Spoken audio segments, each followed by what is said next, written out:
The United States has issued a formal warning across the Gulf, announcing a naval blockade targeting Iranian ports and coastal waters. All vessels have been instructed to immediately return if departing and avoid any route toward Iran.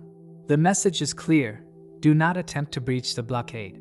Any ship entering or leaving Iranian ports risks interception, boarding, and possible seizure, and non-compliance could be met with force. The U.S. Navy has stated that it is fully prepared to enforce this order. However, the situation at sea is already becoming more complex. A sanctioned Iranian supertanker has reportedly sailed straight through the Strait of Hormuz without interception or concealment.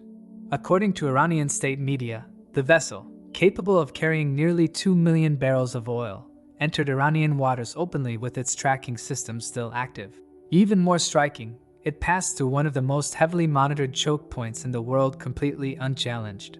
This was not an isolated incident. Just a day earlier, shipping data revealed that a US-sanctioned Chinese tanker also navigated the same route after loading cargo in the UAE, moving past the US naval cordon.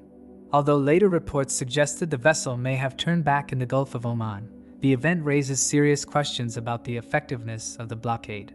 At the same time, enforcement efforts are clearly underway. A US destroyer reportedly intercepted 2 tankers attempting to leave Iran and ordered them to turn around.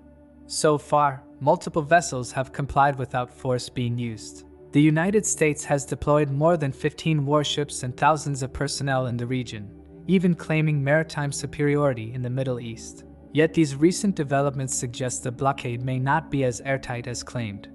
Adding to the complexity, an unexpected political shift has emerged. Donald Trump has stated that the war with Iran is over. A brief but striking comment that contrasts sharply with earlier warnings of escalation. This statement hints at a possible shift from confrontation toward negotiation, with reports suggesting that another round of talks between the US and Iran could take place within days. Meanwhile, Iran is rapidly adapting its strategy. Instead of relying solely on sea routes, Tehran is expanding land-based trade networks.